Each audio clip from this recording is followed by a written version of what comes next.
지금 이 순간 지구 반대편 좁은 바닷길 하나가 당신의 오늘 저녁 밥상을 결정하고 있습니다.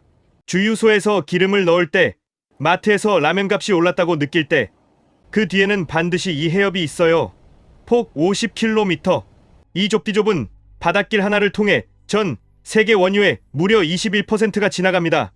그리고 한국은요? 수입 원유의 95%가 이 길을 통해서 옵니다. 2026년 4월 파키스탄 이슬라마바드, 미국과 이란의 2차 종전 협상이 열렸고 그리고 결렬됐습니다. JD 벤스 부통령은 기자회견장에서 이렇게 말했어요. 우리의 최종이자 최선의 제안을 남기고 떠난다. 그 직후 트럼프 대통령이 트루스 소셜에 올린 글, 미 해군이 호르무즈 해협을 통과하는 모든 선박에 봉쇄 조치를 시작할 것이다. 단 두 줄, 그 두 줄이 글로벌 에너지 시장을 뒤집었습니다. 미이란 협상 결렬이 우리 일상에 왜 중요한지 딱 집중하기 전에 구독과 좋아요 꼭 눌러주세요. 이 내용 끝까지 보면 진짜 달라 보일 거예요. 경기도에서 새벽 4시에 트럭 몰고 출발하는 이 기사님, 기름값이 리터당 200원만 올라도 한 달에 30만 원이 그냥 사라집니다. 월급은 그대로인데 기름값만 올라요. 두 아이를 키우는 이 가정, 라면, 식용유, 과자, 이 물건들의 가격이 오르는 이유, 석유가 원재료이기 때문입니다. 포장재도, 물류비도, 전기세도 다 연결돼 있어요. 월세 55만 원 내는 자취생, 여름에 에어컨도 못 틀던 그 이유가 전기요금 때문이었죠. 전기요금의 원가, 바로 LNG입니다. 그 LNG도 호르무즈를 통해 들어옵니다. 경제학에서 이걸 비용 인상 인플레이션이라고 부릅니다. 쉽게 말하면 만드는 데 드는 돈이 오르니까 결국 파는 값도 올라가는 겁니다. 원유 한 방울이 오르면 그 충격이 파도처럼 사회 전체로 퍼져나가는 구조예요.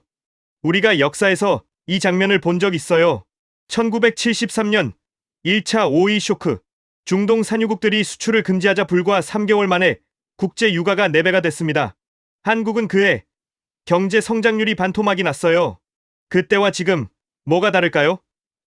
그때는 산유국들의 선택이었다면 지금은 세계 최강국 미국의 군사 명령입니다. 봉쇄의 당사자가 달라졌어요. 그리고 그게 더 무섭습니다. 자, 팩트를 직접 보겠습니다. 한국의 에너지 자급률 단 4%, 석유 수입의 70%가 중동산, 그리고 그 95%가 호르무즈 해협을 통과합니다. 하루 약 270만 배럴, 연간 약 1억 배럴. 전문가들의 시나리오를 보면요, 유가가 배럴당 20달러만 올라도 한국의 연간 에너지 수입 비용이 약 10조 원 증가합니다. 50달러가 오르면 25조 원 이상. 이게 숫자로만 끝나는 게 아니에요. 그 비용은 결국 제품 가격으로, 공과금으로 여러분 지갑에서 나가는 거니까요. 이미 숫자가 나오고 있어요. 한국은행이 발표한 2026년 3월 생산자 물가 전월 대비 1.6% 급등. 2022년 이후 가장 높은 수준입니다. 석탄 석유 제품은 무려 31.9% 뛰었어요. 그 충격이 사람들 마음에도 반영됐어요. 소비자 심리지수 CCSI 99.2. 기준선 100 아래로 떨어진 건 1년 만에 처음이에요. 경기가 나빠질 것 같다는 사람이 좋아질 것 같다는 사람보다 많아진 겁니다. 이렇게 이어집니다. 협상 결렬, 호르무즈 긴장, 유가 상승, 생산자 물가 상승, 소비자 물가 상승, 금리 인하 기대감 소멸, 대출이자 부담 지속, 부동산 시장 불안, 소비 위축, 경기 침체. 이걸 경제학에서는 스태그플레이션이라고 해요. 경기가 나쁜데 물가는 오르는 최악의 조합입니다. 스태그플레이션. 어렵게 들리죠? 쉽게 말하면 이래요. 월급은 안 오르는데 장바구니는 무거워지고 일자리도 줄어드는 상황. 지금 한국 경제가 그 경계선에 서 있어요. 비슷한 처지였던 나라, 일본. 1973년 오일 쇼크 이후 일본은 어떻게 했을까요? 원전 확대, 미국 호주산 에너지 비중 확대, 그리고 에너지 절약 문화 정착. 지금 일본의 중동 에너지 의존도는 한국보다 낮습니다. 한국도 그 교훈을 배워야 할 때입니다. 이 위기 속에서 반전이 있어요. 에너지 가격이 오르면 피해보는 업종만 있을까요? 아닙니다. 정유주, 에너지 기업, 방산주, 해운주, 이쪽은 오히려 강세를 보이고 있어요. 같은 사건인데 누군가에겐 위기, 누군가에겐 기회. 이 구조를 아는 것과 모르는 것 차이가 나는 겁니다. 유가 충격은 환율에도 바로 연결됩니다. 불안할 때 사람들은 달러를 삽니다. 달러 수요가 늘면 원화 가치는 내려가고 원달러 환율이 올라가죠. 환율이 오르면 수입 물가가 또 오릅니다.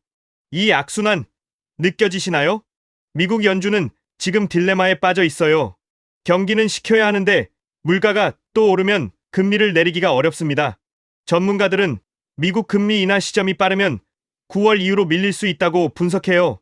대출이 있는 분들, 고금리가 더 길어질 수 있다는 뜻이에요. 그런데 재밌는 건 집값 심리가 다시 상승 전환됐다는 거예요. 한국은행 4월 조사에서 집값 기대 심리가 104로 반등했어요. 중동 전쟁으로 공사비가 오르고 분양가가 뛸 것 같다는 불안감. 그 불안감이 오히려 집값 상승 기대를 부르는 역설. 경제는 이렇게 복잡하게 얽혀 있습니다. 지금 이 순간에도 협상은 계속되고 있어요.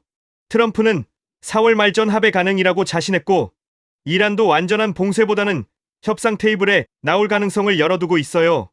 호르무즈가 열리면 유가는 순식간에 10% 급락하기도 해요. 실제로 휴전 선언 직후 배럴당 88달러대로 뚝 떨어진 적 있어요. 이 변동성, 지금 우리가 살아가는 현실입니다. 여러분, 우리가 진짜 무서워해야 할 건 유가 숫자가 아니에요. 에너지, 자금률 4%. 이 숫자 하나가 지구 반대편 어딘가의 결정 하나에 우리 일상이 통째로 흔들릴 수 있다는 구조적 취약성을 보여줍니다. 앞으로 어떻게 될까요? 시나리오는 두 가지예요. 첫 번째, 협상 타결, 호르무즈 정상화, 유가 급락 물가 안정. 이 경우 하반기에 금리 인하 기대감이 다시 살아날 수 있어요. 주식 시장엔 훈풍이 될 수 있고요. 두 번째, 협상 결렬, 전면 충돌, 호르무즈 장기 봉쇄. 전문가들은 이 경우 국제유가가 배럴당 170달러대까지 치솟을 수 있다고 봐요. 이건 단순한 기름값 문제가 아니에요. 1970년대 오일 쇼크처럼 전 세계 경제 질서 자체가 재편될 수 있는 충격입니다. 그렇다면 우리는, 국가는 어떻게 해야 할까요? 첫째, 에너지 공급선 다변화입니다. 미국산 LNG, 호주산 원유, 아프리카 대륙 에너지, 중동 외공급처를 지금보다 훨씬 빠르게 늘려야 해요. 정부도 이재명 대통령이 직접 대체 공급선 발굴을 지시했어요. 둘째, 전략 비축유 확대입니다. 한국은 현재 약 208일치 비축유를 보유하고 있어요. 숫자만 보면 나쁘지 않죠.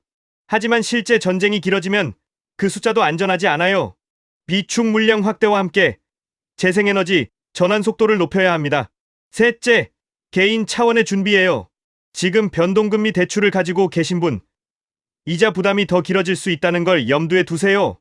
포트폴리오에서 에너지 가격 상승에 강한 자산 비중, 그리고 현금 여력을 조금 더 확보해두는 것. 이 시대에 필요한 지혜입니다. 여러분에게 한 가지 질문을 드릴게요. 지금 이 상황, 가장 걱정되는 게 뭔가요? 기름값? 장바구니 물가? 아니면 대출 이자? 댓글로 알려주세요. 여러분 주변의 현실 이야기, 제가 다음 영상에서 꼭 다루겠습니다. 어렵고 무거운 이야기였는데 끝까지 봐주셔서 고마워요. 이런 이야기 주변에 꼭 필요한 분 한 명에게 공유해주시고 구독과 좋아요는 이 채널이 계속 여러분 곁에 있을 수 있게 해주는 힘이에요.